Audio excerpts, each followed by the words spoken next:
đâu, đâu qua đi thôi.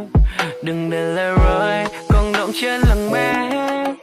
Em ngon như matcha nè, matcha nè, matcha nè. Em ngon như là matcha nè, matcha nè, matcha. Có những ấm áp kéo theo em từng ngày, đóa hoa đẹp tươi giữa muôn cùng khơi đi tìm ai. Rằng em nào hay biết khi mà đêm ghé ngang qua đôi đi.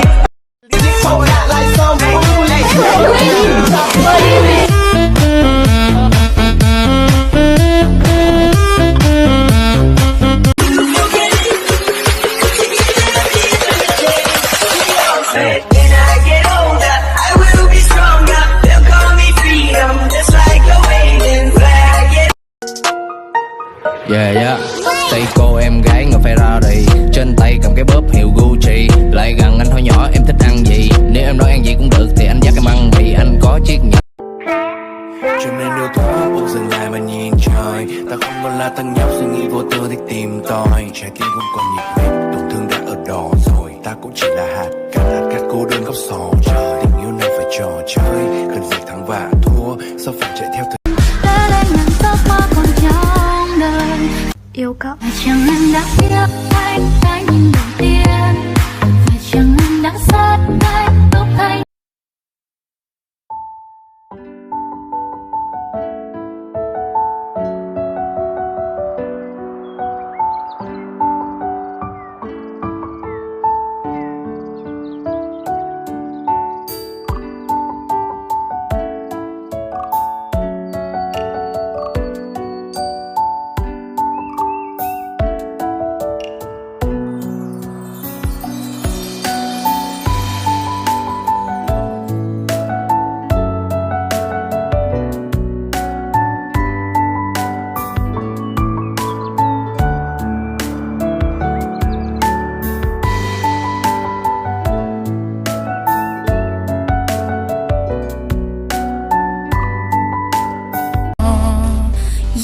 cho song li có bây giờ mua tù lú mà lo do thì con nó chỉ xa li cha là lú cho cụ lòng mà sẽ tu nên cái trong đầu thế sai dọ chỉ li cha lo lông luôn đó cụ lòng mà lên nụ dọ lên nụ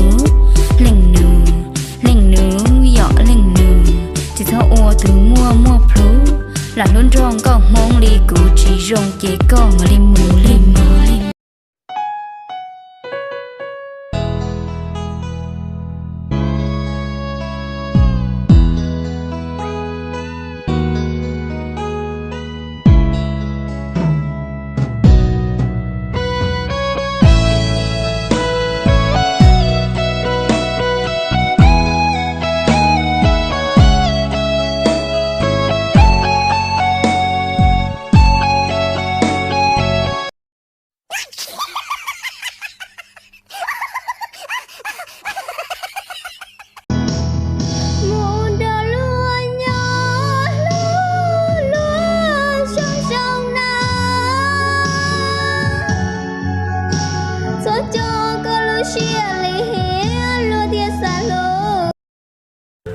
Không sao cả, mọi thứ rồi sẽ ổn thôi.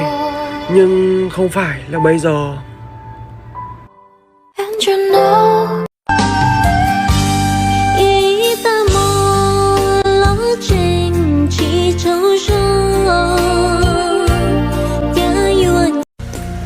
Ở trên đời này chẳng có gì là miễn phí cả. Yêu cũng là một loại phí. Phí cuộc đời. Sầu thì đầy gai, trai thì đầy đường, giường thì có 4 chân. Anh đừng có phân vân, em cân cả buổi tối. Cái lũ này từ nhà mù hoa chùa do cây chua từ trâu rồi tới mùa lạnh.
hương thơm cho đời, ngọt ngào tiếng ca đêm đến bên đời ta, rồi dịu dàng lời phá tiếng ta.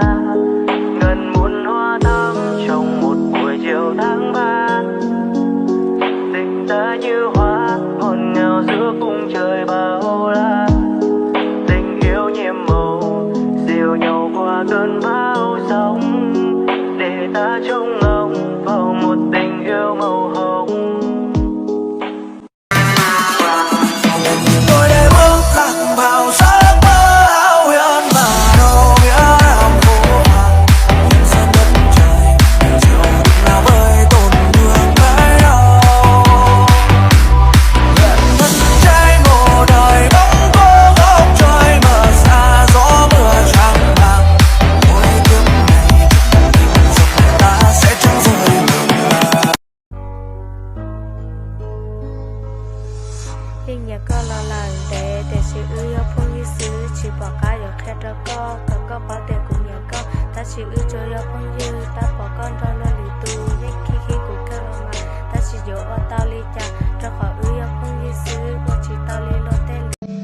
Và giờ đây tôi muốn khóc thật lớn như chưa lớn bao giờ, những ngày thơ mang theo những ước mơ ôn mộng mơ, đợi chờ với lòng tin ngây thơ. Cả một thời thơ ấu mong được lớn, đâu có biết lớn lên chỉ buồn thêm bao nhiêu